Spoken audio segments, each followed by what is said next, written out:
آگے بڑھیں گے۔ لیفٹیننٹ جنرل ریٹائرڈ امجد شعیب کے خلاف کیس کی سماعت۔ امجد شعیب کے جسمانی ریمانڈ پر نظر ثانی اپیل پر محفوظ فیصلہ ڈسٹرکٹ اینڈ سیشن کورٹ اسلام آباد میں 12 بجے سنایا جائے گا۔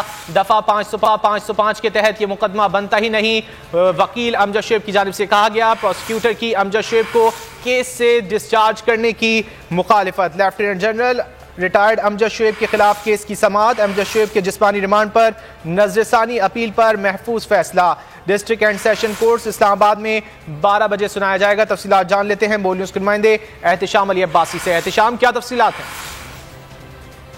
ڈسٹرکٹ اینڈ سیشن کورٹ میں جو جنرل ریٹائرڈ امجد شعیب کو پیش کیا گیا ہے، ان کے 2 کیس چل رہے ہیں۔ ایک تو آج ان کو ریمانڈ کے بعد پیش کرنا تھا، اور دوسرا جو ان کے بیٹے نے کیس لگایا تھا کہ ان کے خلاف جو ریمانڈ ہوا ہے، جسمانی ریمانڈ یہ نہیں بنتا، اس حوالے سے میاں اشفاق علی جو ایڈوکیٹ ہیں وہ عدالت میں پیش ہوئے، اور عدالت میں انہوں نے بتایا کہ امجد شعیب یہاں پر موجود ہیں۔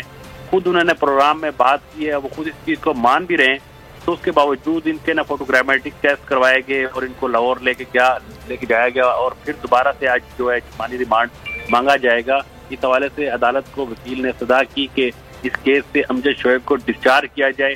دونوں طرف سے جو فریقین ہیں ان کے دلائل سنے، پروسیکیوٹر نے اس کی مخالفت کی، عدالت نے یہ فیصلہ محفوظ کر دیا ہے جو کہ آج 12 بجے سنایا جائے گا، اور اس کے بعد دوسری جو کورٹ ہے جہاں پہ امجد شعیب کو آج جسمانی ریمانڈ مکمل ہونے کے بعد پیش کیا گیا، اس سے بھی آرڈر جاری ہوگا کہ کیا امجد شعیب کو دوبارہ جسمانی ریمانڈ پہ بھیجا جائے گا یا جوڈیشل کیا جائے گا۔